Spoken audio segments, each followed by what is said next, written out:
और दोस्तों स्वागत है आपका बिहार न्यूज़ में। दोस्तों मैं हूं फिरदौस गनी और आप देख रहे हैं केडीबी लाइव। दोस्तों आज हो चुका है 7 मार्च, तो आज की बिहार की टॉप न्यूज़ लेकर आए हैं आपके लिए। तो चलिए दोस्तों स्टार्ट करते हैं आज की पूरे बिहार की टॉप न्यूज़। दोस्तों आज की खबर कुछ हेडलाइन से शुरू करते हैं। तो बात करते हैं कि अमूल दूध के बाद मदर डेयरी ने भी बढ़ाए दूध के दाम। रूस यूक्रेन के चलते घर बनाना हुआ महंगा, बढ़ सकते हैं सामानों के दाम। अब रेलवे स्टेशनों पर मिलेगा हवाई टिकट, बनेगा पैन कार्ड और आधार कार्ड। प्रति व्यक्ति आय बढ़ाने में अव्वल है बिहार, सीएम नीतीश कुमार ने कहा है कि हमने हर तबके की है उत्थान। बिहार के किसानों के लिए अच्छी खबर, बिहार के किसानों के हर खेत को मिलेगी बिजली। दोस्तों अब बात विस्तार से तो बात करते हैं कि बिहार विद्यालय परीक्षा समिति की ओर से इंटरमीडिएट और मैट्रिक परीक्षाओं का रिजल्ट जल्द से जल्द जारी करने को लेकर के कवायद तेज हो गई है। जब बिहार बोर्ड ने इंटरमीडिएट रिजल्ट पूरा करने की दिशा में आधा काम पूरा कर लिया है, अब मैट्रिक रिजल्ट तैयार करने की प्रक्रिया शुरू कर दी गई है। संभावना जताई जा रही है कि इसी महीने के अंत या और अप्रैल की शुरुआत में इंटर परीक्षा का रिजल्ट जारी कर दी जाएगी। आपको बता दूं कि इंटर की कॉपियों की जाँच 26 फरवरी से चल रही है, जो कि 8 मार्च तक चलेगी, यानी कि कल तक। इसके बाद मार्कशीट तैयार करके टॉपर्स की पहचान की जाएगी और उनके सत्यापन की प्रक्रिया पूरी की जाएगी। जैसे भी टॉपर्स से संपर्क करके उनका इंटरव्यू लिया जाएगा। टॉपर्स वेरिफिकेशन का काम पूरा होते ही रिजल्ट जारी कर दिया जाएगा। इसके साथ ही बिहार बोर्ड की ओर से मैट्रिक परीक्षाओं की कॉपियों की जांच के साथ ही छात्र छात्राओं का रिजल्ट और मार्कशीट तैयार करने की प्रक्रिया शुरू है।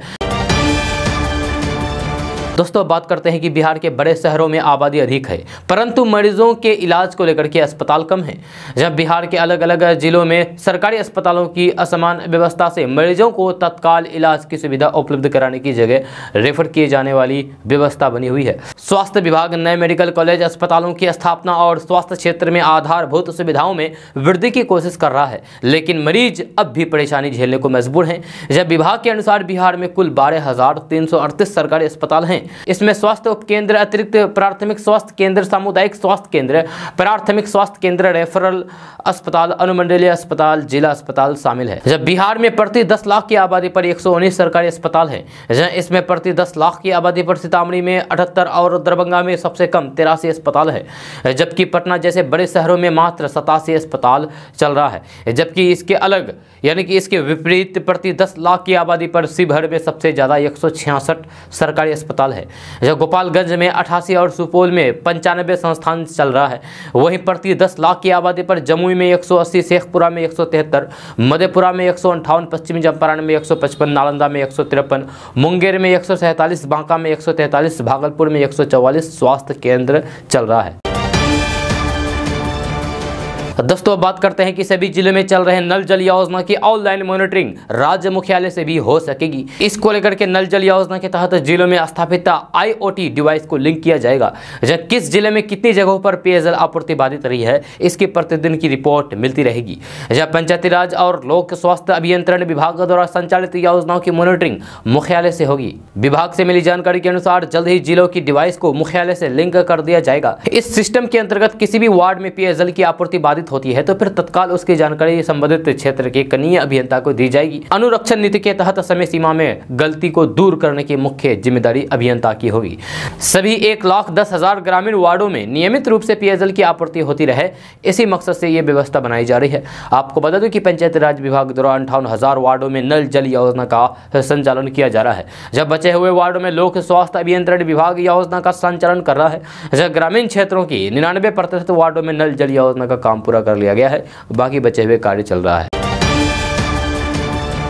दोस्तों बात करते हैं कि भागलपुर के तातारपुर थाना क्षेत्र के काजवाली चक में हुए बम धमाके के बाद एक तरफ जहां ATS की टीम जांच कर रही है, तो वहीं दूसरी ओर SSP के नेतृत्व में SI की टीम और डॉग स्क्वाड की टीम लगातार छापेमारी कर रही है। इसी कड़ी में SIT की टीम ने गुप्त सूचना के आधार पर घटनास्थल के सामने के अशोक मंडल उर्फ गुड्डू के 2 घरों और फिर उसके बहनोई धनंजय मंडल के घर पर छापेमारी की, जहां से पुलिस ने भारी मात्रा में बारूद, कार्बन कॉपी, चूना, सुतली समेत बम बनाने के कई सामान बरामद किए हैं। तीनों घर में ताला लगा हुआ था और घर के लोग फरार हैं। भागलपुर एसएसपी बाबूराम ने बताया है कि सूचना पर अशोक मंडल उर्फ गुड्डू और धनंजय मंडल के घर पर छापेमारी की गई, जहां दोनों के घर से भारी मात्रा में विस्फोटक सामग्री बरामद हुई है। दोनों घर के लोग घर में ताला बंद करके फरार हैं। जहां इन लोगों पर एफआईआर दर्ज करके कार्रवाई की जाएगी और फिर गिरफ्तारी के लिए छापेमारी की जाएगी।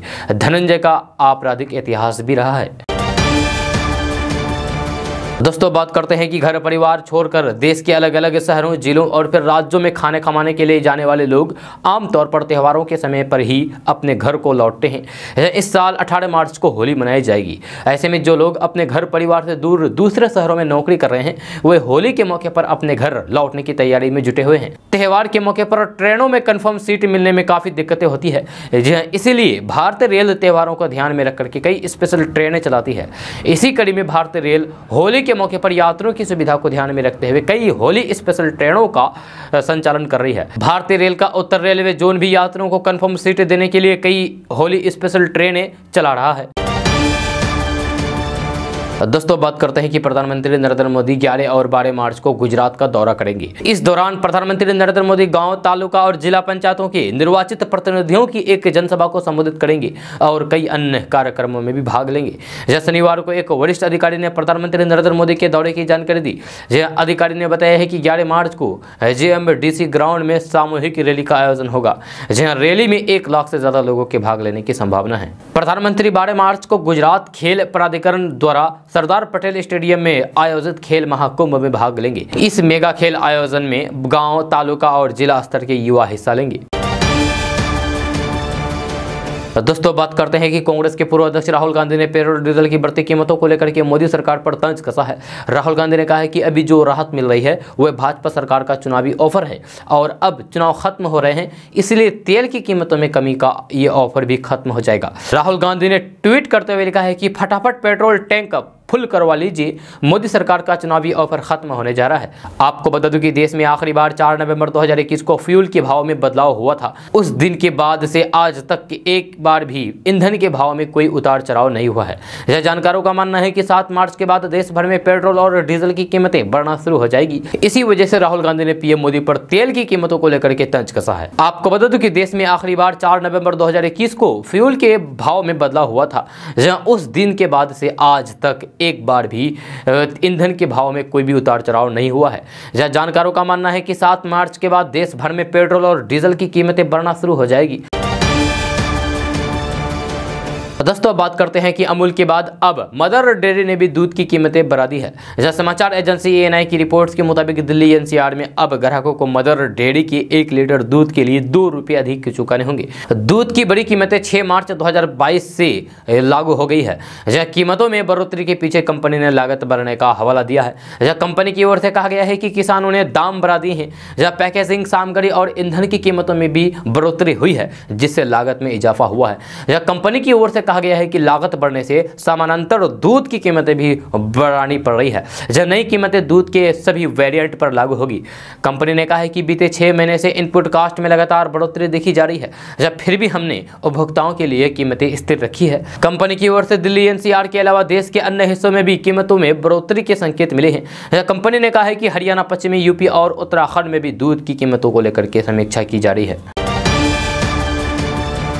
दोस्तों बात करते हैं कि प्रधानमंत्री नरेंद्र मोदी अपने संसदीय क्षेत्र वाराणसी के दौरे पर थे। शुक्रवार को एक रोड शो करने के बाद वे काशी विश्वनाथ मंदिर में पूजा अर्चना करने पहुंचे। इसके बाद पीएम मोदी आधी रात को अचानक वाराणसी कैंट रेलवे स्टेशन का निरीक्षण करने निकल गए। जहां कड़ी सुरक्षा के बीच वाराणसी कैंट रेलवे स्टेशन पहुंचे प्रधानमंत्री नरेंद्र मोदी ने प्लेटफॉर्म पर मौजूद कर्मचारियों और यात्रियों से बातचीत भी की। पीएम मोदी के स्टेशन निरीक्षण का वीडियो भी सोशल मीडिया पर काफी तेजी के साथ वायरल हो रहा है। जहां यूक्रेन में फंसे भारतीय छात्रों के बीच पीएम मोदी के वाराणसी दौरे को लेकर के लोग सोशल मीडिया पर तंज कस रहे हैं। यूक्रेन में फंसे छात्रों का वीडियो शेयर करते हुए रेणु धवन नाम की एक ट्विटर यूजर ने लिखा है कि मोदी जी इधर भी थोड़ा निरीक्षण कर लीजिए। अजय कुमार खेमका नाम के यूजर ने लिखा है कि निरीक्षण तो बहाना है, कुली के वोट मांगना असली काम है क्योंकि चुनाव है। एक अन्य ट्विटर यूजर ने लिखा है कि क्या देखने गए थे मोदी जी वहां पर, क्या ये देखने गए थे कि ये बेचने लायक है या नहीं।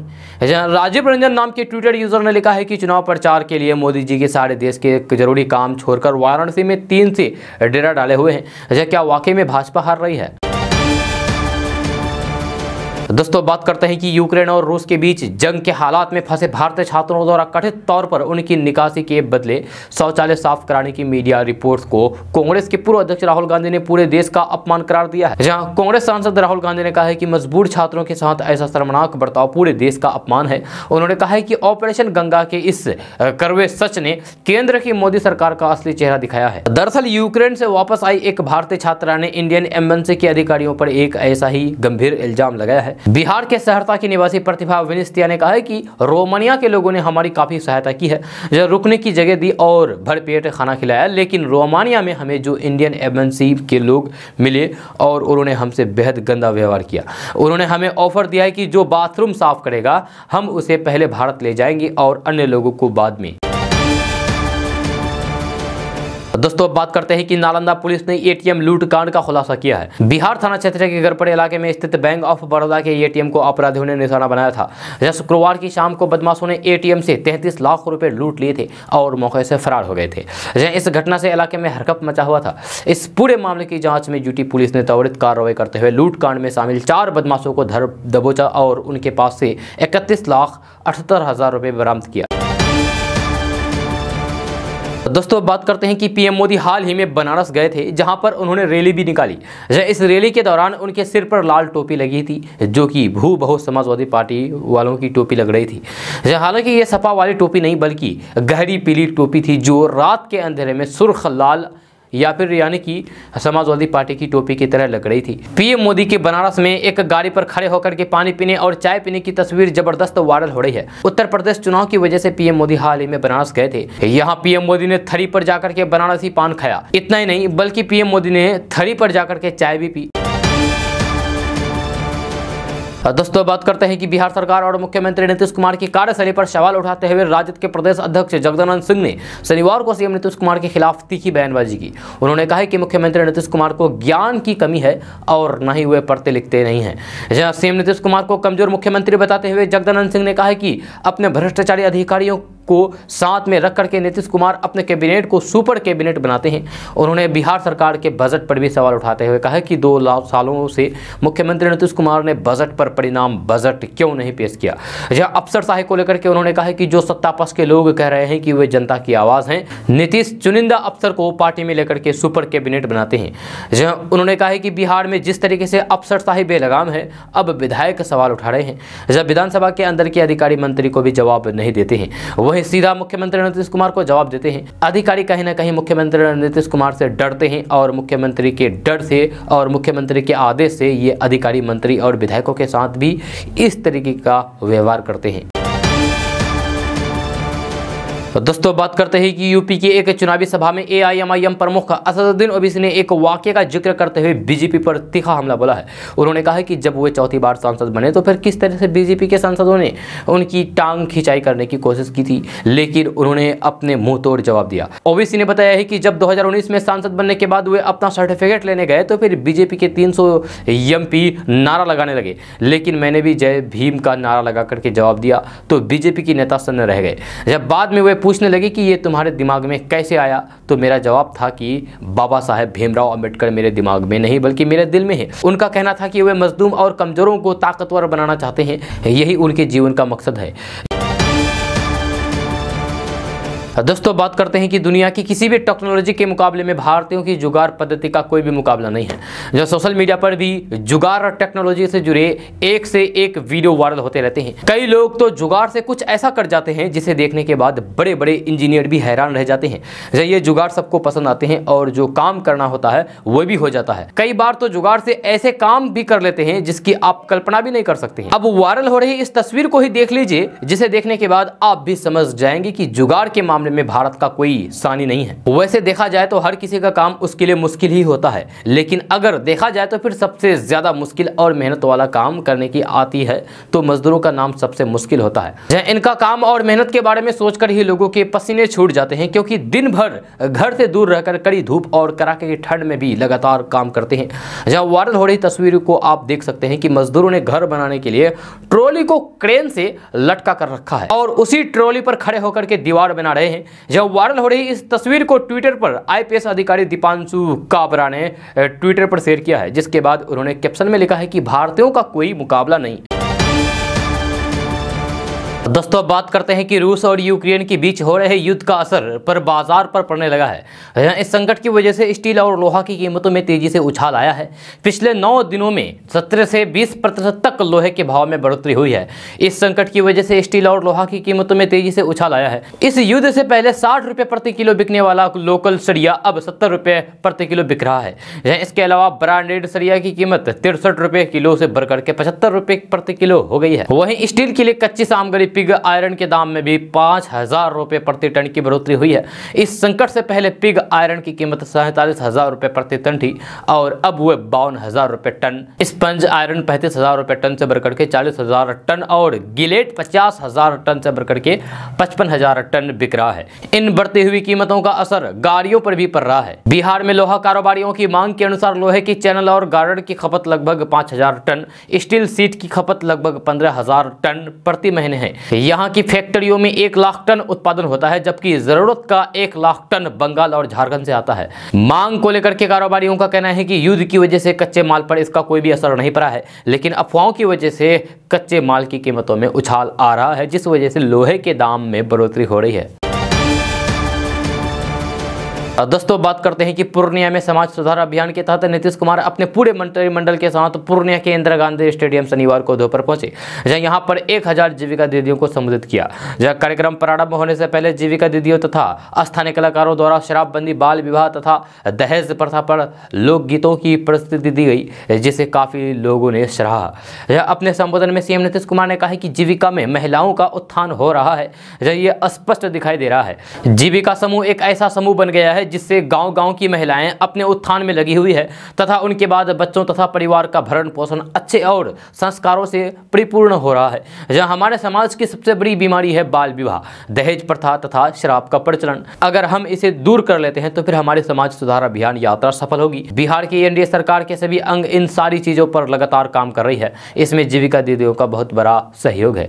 ये बात हम नहीं बल्कि सीएम नीतीश कुमार ने कही है। सीएम नीतीश कुमार ने कहा है कि जिन जीविका दीदियों ने अपनी बातें बताई, अपने कष्ट को सभी के सामने रखा, उससे लग गया है कि हमें समाज सुधार में कितना आगे बढ़ना चाहिए और ये कितना आवश्यक है। सीएम नीतीश कुमार ने कहा है कि आज हम या फिर हमारी सरकार बिहार की पुलिस में 35% महिलाओं की हिस्सेदारी निश्चित कर दी है। जब मेडिकल कॉलेजों में महिलाओं को आरक्षण दिया गया है, जब ये सारी चीजें सरकार समाज सुधार के लिए ही कर रही है। इस कार्यक्रम में बिहार के डिप्टी सीएम तारकिशोर प्रसाद तथा भूमि और राजस्व मंत्री रामसूरत राय भी मौजूद थे। दोस्तों बात करते हैं कि बिहार बोर्ड 10वीं और 12वीं परीक्षा 2022 का रिजल्ट जल्द ही जारी कर सकता है। रिजल्ट बीएसईबी की आधिकारिक वेबसाइट biharboardonline.com पर जारी किया जाएगा। रिजल्ट जारी होने के बाद छात्र आधिकारिक वेबसाइट पर अपने नतीजे चेक कर सकते हैं। जब मीडिया रिपोर्ट्स के अनुसार बिहार बोर्ड 10वीं और 12वीं का रिजल्ट 25 मार्च 2022 तक घोषित होने की संभावना है। जहाँ अभी बोर्ड परीक्षा की कॉपियों की मूल्यांकन की प्रक्रिया चल रही है। हालांकि इस संबंध में बिहार बोर्ड की ओर से अभी कोई आधिकारिक घोषणा नहीं की गई है। जहाँ 10वीं बोर्ड परीक्षा में करीब 16 लाख और 12वीं बोर्ड परीक्षा में 13 लाख छात्र शामिल हुए थे, जिन्हें रिजल्ट का बेसब्री से इंतजार है। बिहार बोर्ड 10वीं की परीक्षा 17 फरवरी 2022 से 24 फरवरी 2022 तक चली थी। वहीं बिहार बोर्ड इंटरमीडिएट की परीक्षा 1 फरवरी 2022 से 14 फरवरी 2022 तक चली थी। परीक्षा का आयोजन कोरोना सुरक्षा दिशा निर्देश के तहत किया गया था, जहाँ सभी परीक्षार्थियों को मास्क लगा करके आना अनिवार्य किया गया था। दोस्तों बात करते हैं कि पैरामेडिकल छात्रों ने अपनी मांगों को लेकर के शनिवार को मुंह पर काली पट्टी बांध करके शांतिपूर्ण ढंग से प्रदर्शन किया। जब पटना के कारगिल चौक पर छात्रों ने बिहार सरकार के प्रति रोष प्रकट किया। छात्रों का कहना है कि बिहार सरकार साल 2012 से 4+6 डिग्री पैरामेडिकल कोर्स की शुरुआत करती है, इसमें 4 साल तक की पढ़ाई और 6 महीने का इंटर्नशिप कराता है। इसके बावजूद भी सरकार अभी तक डिग्री पैरामेडिकल कोर्स की सेवा नियमावली नहीं बना पाई है। वहीं सेवा नियमावली नहीं होने के कारण डिग्रीधारी पैरामेडिकल के छात्रों को अपने बिहार में ही नौकरी नहीं मिल पाती है। छात्रों का साफ आरोप है कि 2 साल के डिप्लोमा स्तर की नौकरी करने के लिए स्थित दोनों डिप्लोमा और डिग्री छात्रों के लिए अत्यंत विनाशकारी है। यह डिग्री पैरामेडिकल के छात्रों को उनके अनुभव के अनुसार ना तो काम मिल पाया और ना ही उस काम की उचित मूल्य मिल पाई। जब वहीं छात्रों का साफ तौर पर कहना है कि इस बार बिहार के स्वास्थ्य मंत्री मंगल पांडे से अपनी बातों को रखा। उन्होंने आश्वासन देते हुए कहा था कि आप लोगों को जल्द ही नियमावली कर दिया जाएगा, मगर कहीं न कहीं छात्रों को निराशा हाथ लगी है। दरअसल छात्रों का कहना है कि बिहार में 10,000 से ज्यादा विद्यार्थियों का भविष्य अंधकार में लग रहा है। दोस्तों बात करते हैं कि आप अभी तक रेलवे स्टेशन पर अधिकतर ट्रेन पकड़ने या फिर टिकट बुकिंग कराने के लिए आते हैं, लेकिन अब देश के रेलवे स्टेशनों पर हवाई जहाज का टिकट भी बुक किया जा सकेगा। जहां इसके अलावा स्टेशन परिसर में ही पैन और आधार कार्ड बनाना का काम होगा। इतना ही नहीं, यहां से इनकम टैक्स रिटर्न भी फाइल करा सकेंगे। जी हाँ, अब देश के चुनिंदा रेलवे स्टेशनों पर आने जाने वाले यात्रियों को दूसरी महत्वपूर्ण सुविधाएं भी मिल सकेगी। रेलवे प्रशासन की तरफ से लगातार यात्रियों की सुविधाओं पर ध्यान दिया जा रहा है। इस क्रम में रेलवे की संस्था रेलटेल अब रेलवे स्टेशनों पर रेल वायर साथ ही कियोस्क लगाने की प्लानिंग कर रही है। रेलटेल की तरफ से खुलने वाले कियोस्क के जरिए यात्री ट्रेन का टिकट बुक कराने के साथ फ्लाइट का टिकट भी बुक करा सकेंगे। दोस्तों बात करते हैं कि चारा घोटाले के डोरांडा कोषागार मामले में आरजेडी अध्यक्ष लालू प्रसाद यादव को 5 साल की सजा और 60 लाख जुर्माना लगाया गया है। जहां फिलहाल वे रिम्स के पेंग वार्ड में भर्ती है। एक बार फिर से लालू प्रसाद यादव के जेल उल्लंघन का मामला सामने आया है। जेल मैनुअल का उल्लंघन करके लगातार आरजेडी और अन्य दलों के नेता लालू प्रसाद यादव से मिल रहे हैं। जब बिहार में विधान परिषद चुनाव होने हैं, इसलिए बिहार से भी नेताओं के आकर मिलने का सिलसिला जारी है। कब कौन लालू प्रसाद यादव से मिलकर चले जाते हैं, जेल अधीक्षक को भी इसकी जानकारी नहीं होती है। नियमानुसार लालू प्रसाद यादव से मिलने वालों को रांची के होटल वार्ड जेल के अधीक्षक से अनुमति लेना आवश्यक है। मुलाकातियों को पहले आवेदन देना होता है। इस पर लालू प्रसाद यादव से चर्चा के बाद जेल अधीक्षक अनुमति प्रदान करते हैं। जेल मैनुअल का पालन कराने के लिए रिम्स के पेंग वार्ड 3 मजिस्ट्रेट के साथ 3 दर्जन पुलिसकर्मियों की प्रतिनियुक्ति की गई है। मुलाकातियों को प्रतिनियुक्त मजिस्ट्रेट को अनुमति पत्र दिखाना होता है, जबकि इसके ठीक उलट प्रतिनियुक्त मजिस्ट्रेट राजद नेताओं को रोकने की जरूरत नहीं समझते। तो दोस्तों बात करते हैं कि भारतीय गेहूं की गुणवत्ता अफगानिस्तान द्वारा तारीफ किए जाने का जिक्र करते हुए भारत ने कहा है कि इस युद्ध भर प्रभावित देश को मानवीय सहायता के तौर पर पाकिस्तान की सीमा के जरिए हुए 4000 टन गेहूं भेज चुका है। 8 मार्च को 2000 टन अनाज की तीसरी खेप भेजी जाएगी। भारत ने कहा है कि भारत ने अफगानिस्तान को लेकर के पाकिस्तान के स्थल मार्ग के माध्यम से 125 करोड़ रुपए मूल्य का कुल 50,000 टन गुणवत्तापूर्ण गेहूं पहुंचाने का संकल्प किया है। ये अनाज अफगानिस्तान के लोगों के बीच वितरण के लिए संयुक्त राष्ट्र की एजेंसी विश्व खाद्य कार्यक्रम को दिया जाएगा। जहां खाद्य मंत्री पीयूष गोयल ने ट्वीट किया है और कहा है कि मानवता सबसे ऊपर है। जब भारतीय किसानों को धन्यवाद कि भारत मानवीय सहायता के तौर पर गुणवत्तापूर्ण गेहूं अफगान के लोगों को आपूर्ति कर पाया है। जब भारत अपने मित्रों के साथ व्यवहार करना जानता है। अफगानिस्तान में तालिबान का कब्जा होने के बाद कई बार तालिबानी नेताओं के साथ पाकिस्तान के करीबी सामने आई है। वही मानवीय भावना का ध्यान रखते हुए कई देश अपने स्तर पर वहां के नागरिकों की मदद भी कर रहे हैं। भारत और पाकिस्तान ने भी अफगानिस्तान को गेहूं दिया था। हालांकि सोशल मीडिया पर बताया जाने लगा है कि पाकिस्तान ने जो गेहूं भेजा था वह बेहद खराब क्वालिटी का है और तालिबानी नेताओं ने भी पाकिस्तान को इसके लिए बुरा भला कहा है। वही भारत की तरफ से भेजे गए गेहूं की तारीफ भी की गई है।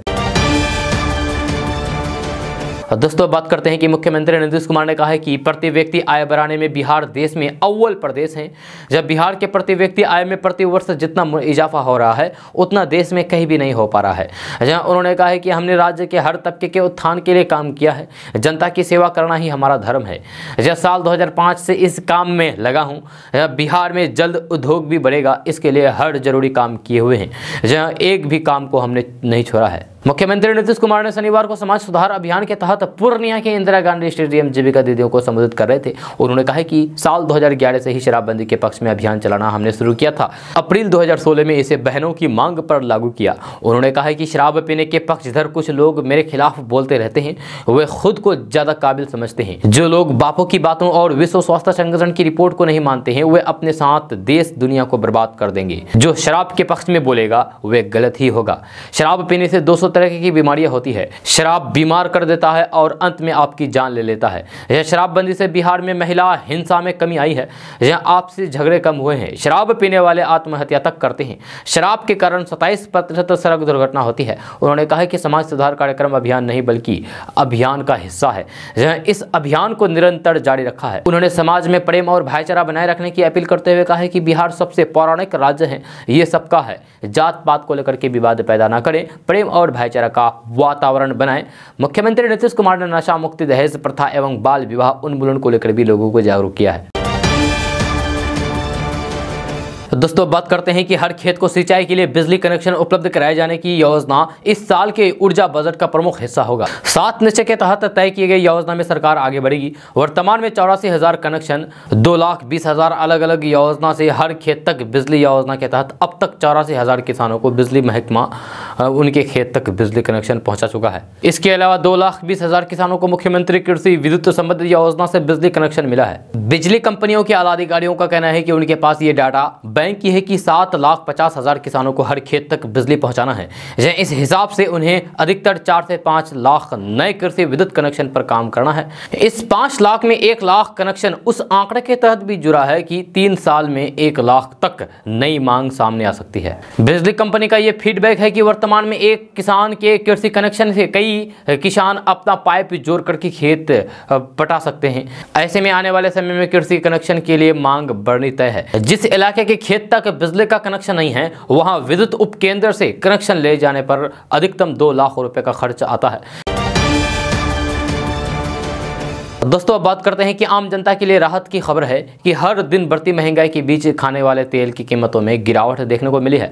जहां शनिवार को सरसों के तेल और सोयाबीन की कीमतों में गिरावट देखने को मिली है। जहां वही मूंगफली सोयाबीन, इंदौर सोयाबीन, डिगम तेल, सीपीओ और पॉमोलिन तेल की कीमतें जस की तस रही है। जब बाजार सूत्रों ने बताया है कि मंडियों में सरसों की आवक बढ़ने से सरसों तेल तिलहनों के भाव में गिरावट आई है। इस तेल की ज्यादा खपत उत्तर भारत के राज्यों में है, जबकि महाराष्ट्र, आंध्र प्रदेश, तमिलनाडु जैसे स्थानों पर सोयाबीन और सूरजमुखी जैसे तेलों की अधिक खपत है। इसलिए सरकार को देश में तेल तिलहन उत्पादन बढ़ाने पर मुख्य रूप से ध्यान देना होगा। दोस्तों बात करते हैं कि प्याज के दाम रातों रात बदले जाते हैं। इस बात से व्यापारी और किसान भी वाकिफ है। हालांकि करीब 1 महीने तक प्याज के भाव स्थिर थे। न केवल लाल प्याज बल्कि गर्मियों के प्याज से भी किसानों को अच्छा फायदा होता है। लेकिन पिछले 8 दिनों में किसानों का गणित खराब हो गया है। 8 दिनों में लाल प्याज की कीमतों में 764 रुपए की कमी आई है, जबकि ग्रीष्मकालीन प्याज की कीमत में 630 रुपए की कमी आई है। प्याज की आवक मांग से अधिक रही है, लेकिन युद्ध की स्थिति के कारण निर्यात में भी मुश्किलों का सामना करना पड़ रहा है। जब कीमतों में अचानक गिरावट से प्याज उत्पादकों को 11 करोड़ 72 लाख रुपए का नुकसान हुआ है, जिससे प्याज उत्पादकों में चिंता बढ़ गई है। जब गर्मी बढ़ने के कारण देश के मध्य प्रदेश, गुजरात, राजस्थान, पश्चिम बंगाल और अन्य राज्यों से बड़ी मात्रा में लाल प्याज की आवक मंडियों में पहुंच रही है। साथ ही गर्मी सीजन की प्याज की आवक से घरेलू आपूर्ति मांग से ज्यादा है। जब पिछले हफ्ते लाल प्याज की अधिकतम कीमत 2625 रुपए थी, लेकिन शनिवार 5 मार्च को लाल प्याज की कीमत 1861 रुपए तक आ गई। दोस्तों अब बात करते हैं कि राजस्थान और झारखंड के बाद अब बिहार में भी पुरानी पेंशन योजना बहाली की मांग शुरू हो गई है। यूपी चुनाव में इस बार पुरानी पेंशन योजना बड़ा मुद्दा रहा, जहां अब बिहार के नेता प्रतिपक्ष तेजस्वी यादव ने इसकी वापसी की मांग की है।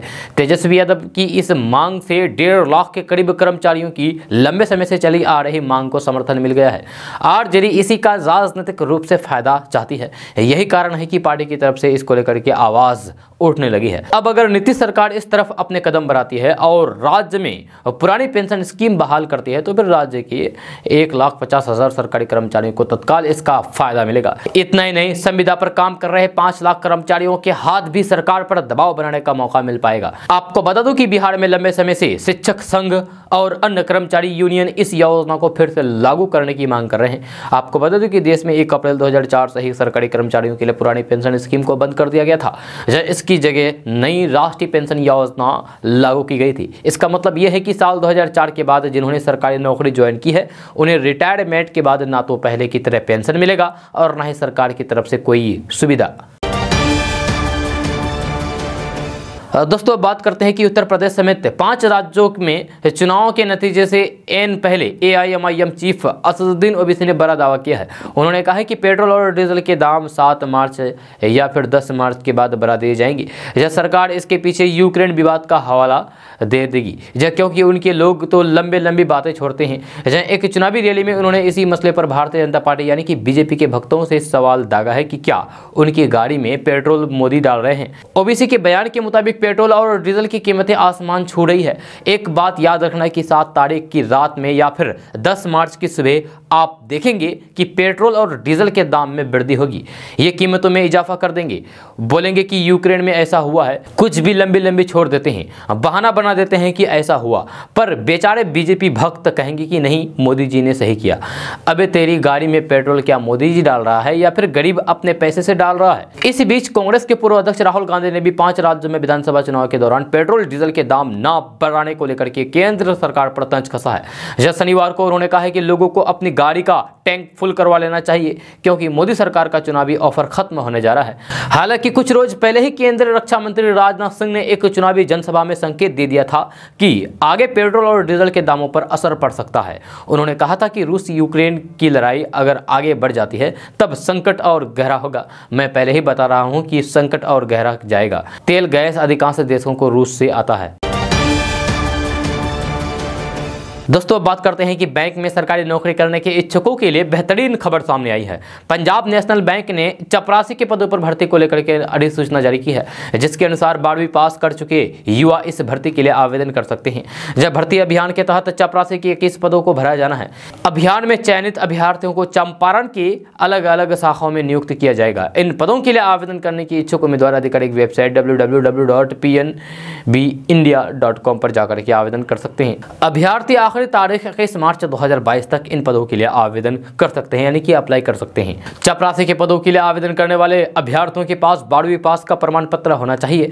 इसके अलावा उन्हें अंग्रेजी पढ़ना और लिखना भी आना चाहिए। विशेष बात यह है कि किसी भी आवेदक के पास 1 जनवरी 2022 तक किसी भी विषय में स्नातक की डिग्री नहीं होनी चाहिए। 12वीं कक्षा से अधिक योग्यता वाले आवेदकों के आवेदन को खारिज कर दिया जाएगा। दोस्तों, अब बात करते हैं कि भागलपुर के ततापुर थाना क्षेत्र की काजोलीचक में 3 मार्च की रात करीब 11:30 बजे हुए भीषण धमाके में अब तक 15 लोगों की मौत हो चुकी है। ब्लास्ट में जख्मी आयशा की मौत एक निजी क्लिनिक में हो गई। आयशा को पहले जवाहरलाल नेहरू मेडिकल कॉलेज अस्पताल भागलपुर में भर्ती कराया गया था। उसके बाद उसे बेहतर इलाज के लिए सिलीगुड़ी ले जाया गया, जहां उसने दम तोड़ दिया। घटना के बाद बाईपास में फेंके गए मलबे से एक और शव का आधा भाग बरामद होने के कारण मौत का आंकड़ा 15 पहुंच गया है। हालांकि इसकी जांच चल रही है। अन्य घायलों का भागलपुर में इलाज चल रहा है। भागलपुर में हुए इस धमाके में 4 मकान ढह गए थे। इसके साथ अन्य कई मकानों को काफी नुकसान पहुंचा था, जब पुलिस ने घटनास्थल को उसी समय सील कर दिया था। दोस्तों, बात करते हैं कि मार्च माह में 6 दिन का समय गुजर गया है और अभी से ही बिहार का तापमान 31 से 32 डिग्री के करीब पहुंच गया है। पिछले 24 घंटे में बिहार के तापमान में 2 डिग्री के करीब वृद्धि दर्ज की गई है। बिहार का औसत अधिकतम तापमान 29 से 31 डिग्री सेल्सियस रिकॉर्ड किया गया है। जिस तरीके से तापमान बढ़ रहा है, उसके बाद मौसम वैज्ञानिकों का मानना है कि मार्च के तीसरे सप्ताह से ही लोगों के माथे से पसीना बहना शुरू हो जाएगा। कहा जा सकता है कि इस बार गर्मी लोगों को शुरू महीने से ही परेशान करने वाली है। बिहार में सबसे अधिक गर्म स्थान बांका रहा, जहां अधिकतम तापमान 32.6 डिग्री पहुंच गया। जहां सबसे कम तापमान नवादा में रिकॉर्ड किया गया, वहां पर न्यूनतम तापमान 12 डिग्री सेल्सियस रिकॉर्ड किया गया। राजधानी पटना में भी शनिवार को अधिकतम तापमान 1 डिग्री ऊपर चढ़कर के 30.6 डिग्री पर पहुंच गया। पटना में न्यूनतम तापमान 16 डिग्री सेल्सियस रिकॉर्ड किया गया। गया जिला में अधिकतम तापमान 29.9 डिग्री, भागलपुर में 32.2 और पूर्णिया में 30.5 डिग्री दर्ज किया गया। मौसम विभाग के अनुसार बिहार का मौसम काफी तेजी से करवट बदल रहा है। वातावरण में धीरे धीरे गर्मी बढ़ने लगी है। सूरज का तेवर दिन ब दिन तल्ख होते जा रहे हैं। मार्च के तीसरे हफ्ते में पारा 35 के आसपास तक पहुंच जाएगा। अगले 1 हफ्ते तक मौसम पूर्वानुमान में बताया गया है कि बिहार में शुष्क मौसम बना रहेगा। दोस्तों, आज का न्यूज़ बस ये तक। कैसा लगा जरूर अपना सुझाव दीजिएगा नीचे कमेंट बॉक्स में कमेंट करके। अगर आप नए आए हैं इस चैनल पर तो फिर चैनल को सब्सक्राइब करके बेल आइकन को भी प्रेस कर दीजिए और साथ में वीडियो को लाइक कर दीजिए, अपने दोस्तों के साथ शेयर भी कीजिए। तो चलिए दोस्तों, फिर मिलते हैं नेक्स्ट वीडियो में। तब तक के लिए जय हिंद, जय बिहार।